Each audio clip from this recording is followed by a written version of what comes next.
I know I'm a little bit late in talking about this, but I got to talk about the most hyped match of the tournament at the Australian Open, the quarterfinal between Novak Djokovic and Carlos Alcaraz. And I'll explain why that match was big in highlighting Carlos's biggest career flaw. Then, of course, I'm going to do a quick preview for the upcoming men's semifinals, first between Djokovic and Zverev, and then Ben Shelton against Jannik Sinner. Nole and Alex is a bit of a toss-up for me, but Sinner's going to be the massive favorite to reach his second straight Australian Open final. I'll discuss whether Shelton actually has a chance to pull off the upset. Hey, I'm Christian Bassnight, and welcome to Christian's Court, where I cover tennis from all angles. If you haven't yet already, make sure you subscribe and click that notification bell so you are notified whenever I post my post-match thoughts for these men's semifinal videos. To many people's surprise, Novak Djokovic came out on top of his Australian Open quarterfinal against Carlos Alcaraz in 4 sets, defying injury and father time, winning it 4-6, 6-4, 6-3, 6-4. Alcaraz was bidding to become the youngest man in the Open era to complete the career Grand Slam at 21 years old, but he will have to wait for next year for that to happen.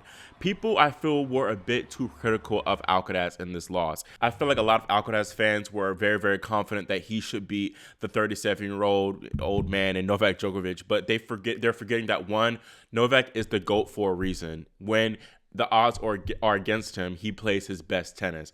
Also, he had been playing great tennis leading up to this match. He surpassed my expectations because, being transparent, I thought that Lehecka was going to take him out before the tournament began, but he dispatched of both Czechs, Tomas Machac and Yuri Lehecka, convincingly. So I knew he was coming into this one in great form. And then 3, he was pissed off from that whole Tony Jones situation. Of course, if you don't know, Tony Jones is the Channel 9 reporter who said that Novak's overrated, Novak kicked him out and mocked him and his Serbian fans. So Djokovic, he boycotted the interview, and I feel like he had an extra chip on his shoulder. And that, to me, was the final nail in the coffin. Once that happened, I was like, yeah, Novak's going to be the favorite to me now to win this match. The main criticism I've seen of Alcaraz is that he didn't take advantage of Novak's leg injury, and that is true. I saw some people say that Novak faked the injury, and I don't think that's true.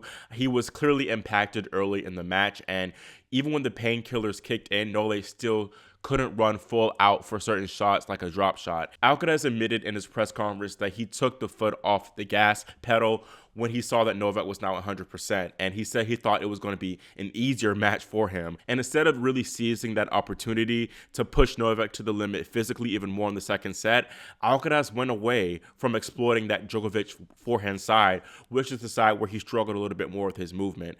Carlos also went away from using the drop shots, which was a massive, massive winning play for him, considering that Novak's forward movement was not strong, even whenever the painkillers kicked in again. Alcaraz just really did not know how to adequately take advantage of the situation, and he was clearly rattled mentally by Djokovic's physical problems, even going as far as to mock the Serbian and joking with his team. So Novak was all in Carlos's mind. But this reveals a bigger problem with Alcaraz that many people have pointed out, and that is that Carlos often tends to make life more difficult for himself on the court than what it needs to be, and he might sacrifice success for being more of an entertainer out there.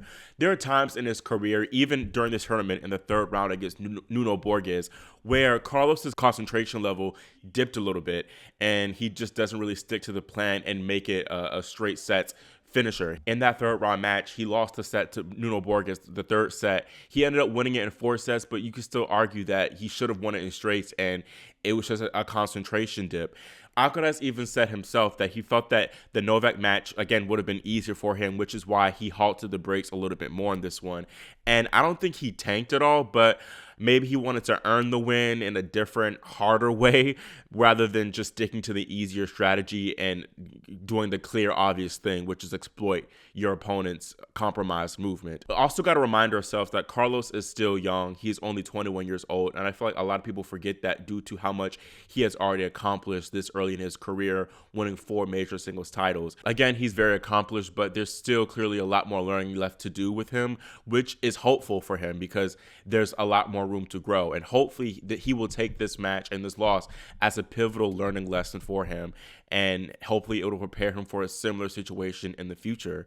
Now, that being said, full credit must be given to Novak for playing a phenomenal, exceptional match. Djokovic found a way to just elevate his level another notch despite him being physically compromised. Much of this came down to Djokovic playing the big points better. Carlos had slight openings, especially in the second and fourth sets, which he of course lost, but mentally, Novak had the edge and was too determined to not succumb to the lead. This match was a full display of why he simply is the greatest tennis player of all time. He finds ways to motivate himself when you think that, oh, he has nothing left to prove to himself. He's already pretty much accomplished everything in history. That Tony Jones thing, I truly feel that he used it in a way. Yes, Tony Jones was wrong in a sense, but he used it and to fire him up even more, put a chip on his shoulder to get him pissed off. We know he plays his best tennis whenever he's not happy. That's something that Carlos can perhaps learn to do. And sometimes I feel like Alcaraz is a little bit too nice out there. Doesn't have that same dog. Yes, he's a great competitor. I'm not saying he's not, but somewhat times with Djokovic, and some people might say it's a little bit too much, but he'll win matches and still bark at his team. I'm not saying Carlos needs to go to that extreme, but maybe have a little bit more of a chip on his shoulder, to be honest. And again, I feel like Novak prepared himself very well for this particular match in his rounds prior against Lehečka and Mahach. I noticed in those matches, he was the aggressor, and I wasn't expecting that because Mahach and Lehečka are aggressive players, but he was really dictating and bullying those opponents around. And honestly, he did the same thing to Alcaraz a few times in this match as well. That medical timeout, of course, helped Novak tremendously, and he definitely started looking better, and he was feeling better whenever he came back with his leg strapped out. Because after that, he came out on top, honestly, out of a lot of the forehand-to-forehand exchanges with Alcaraz, which it just spelled disaster for the Spaniard. Now, the big question for the future in this tournament will be, how will Novak physically hold up against Alexander Zverev in the semifinal? Will this injury impact him? Novak has been in this position before, being injured during a slam. In fact, 2 years ago, he said he was in a very similar position at the Australian Open, which he won with a 3-centimeter hamstring tear. Novak also said that the extra day of rest that he'll receive will help him, and I agree for sure. Speaking of Zverev, I feel like it's a miracle he won his quarterfinal against Tommy Paul in 4 sets. He took that one 7-6, 7-6, 2-6, 6-1, and I say it's a miracle because Tommy, he had set points in both set number 1 and set number 2, served for both the first and second sets, and still lost both of them. The American did well to bounce back in the 3rd set, but Alex simply just locked in more in the 4th and dominated. Zverev has been pretty efficient in this tournament. He's only lost 2 sets total, and that was to Paul, of course, in the quarters, and then Hugo Humbert in the 4th round. I think he'll have a lot of energy left in the tank for this match. Now, Djokovic leads the head-to-head with the German 8-4, and he is 3-0 in the majors against Sasha. They last played in 2023 at the Cincinnati Open in the semifinals, which Novak won by a score of 7-6, 7-5. All of their matches pretty much have been tight, including their last slam meeting at the 2021 US Open semifinal, which Novak won in 5 sets. I expect this one to be no different, and I expect a really brutal affair out there. Even though Novak might be more of a favorite after that Alcaraz win, the injury could be an added factor for sure, and it could re-aggravate itself in this match. Zverev is already a tough out for a 100% healthy Novak, let alone a 37-year-old one with an injured leg. Djokovic, though, can take solace in knowing that Zverev really didn't play all that well in that quarterfinal against Paul. This one will be a daytime match, and both said that they will prefer nighttime matches, but I think that Zverev has the edge with his serve being a greater weapon in the heat of the day, where the courts are more faster. Zverev also has a better serve than Alcaraz, so I think it'll be harder for Novak to break Zverev as many times as he did Carlito, so that could add more complexities to this match. I think Novak will have to play simply the same way that he's been playing throughout the tournament, which is kind of being ultra aggressive for his standards, and he cannot let Zverev drag this out and make it physical like the German loves to do. The biggest edge for Novak, I feel, will be mentally, his mental edge for sure, as is bar none, as well as his experience at this stage. Alexander Zverev is 2-6 in Slam semifinals, and he is 0-2 in Australian Open semifinals. And I feel like he might have some scar tissue from last year's semifinals where he fumbled a 2-0 lead against Daniil Medvedev. But you never know, now could be his time to get over the hump and perhaps go all the way and claim that first Slam title. I think it's going to be a tough one, but with how well he's been playing lately, I got to stick with the Joker to take this one in 5 sets. On to the second semifinal. Ben Shelton and Jannik Sinner had very different quarterfinal experiences. Shelton 6-4, 7-5 4-6, 7-6 win over Lorenzo Sonego was 10 minutes shy of being 4 hours long. And then Sinner, meanwhile, is rounding into peak form, destroying the 8th seed Alex de Minaur 6-3, 6-2, 6-1 in front of his home crowd in an hour and 48 minutes. Just completely ruthless and brutal. Jannik leads the head-to-head between these two 4-1, and their last meeting was not too long ago in the Shanghai round of 16, which Jannik won by a score of 6-4, 7-6.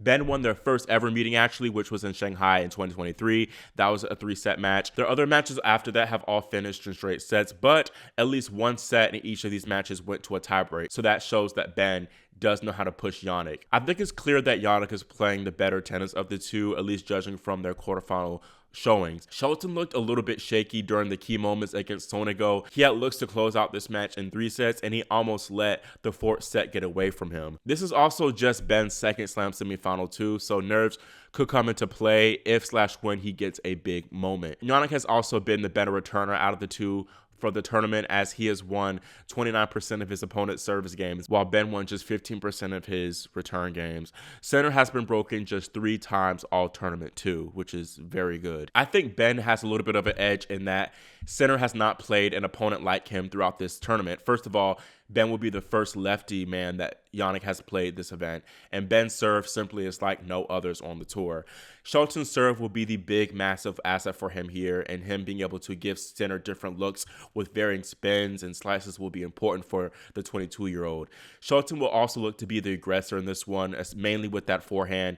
The backhand is not going to be as much of a factor. In fact, he had 0 winners from that backhand side against Sonego. I think the forehand, both inside out and down the line, is going to be massive for the Florida Gator. And also, I mentioned that Ben didn't play his best against Sonego in that quarterfinal, but I think that could have been from him being the bigger favorite to win that match and him having elbow nerves.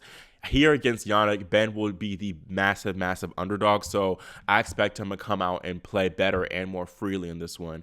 Sinner still will be the massive favorite, rightfully so, and I'm going to have him win this one in 3 sets. I anticipate another tiebreak set. I feel like it will be maybe like a 6-4, 7-6, 6-2 type of scoreline. I think the big thing for me, for one, is just Sinner's form right now is just looking so ominous, especially that quarterfinal match against de Minaur. I think the health problems from Rune will not be a factor. It'll also help him that this match will be a night match because there will be no other elements of him being sick. And also, Ben's serves aren't going to jump like they do during the day, and I don't think it'll be as much of a factor. Not to mention, this is going to be Ben's first night match of the Australian Open, so it might take him a little bit of time. And then finally, I don't think Ben is quite ready to beat the world's best right now on a slam semifinal stage, best of 5. So again, I'm going to be having a Sinner Djokovic Australian Open final here. That is all I have for this one, and let me know your thoughts about my thoughts on Alcaraz, and if you agree with me having that Djokovic Sinner Australian Open final. Again, make sure you subscribe and click the notification bell so you are notified whenever I post more content as the tournament winds down. Thank you all so much for watching and for your support, and I'll see you all next time here on Christian's Court.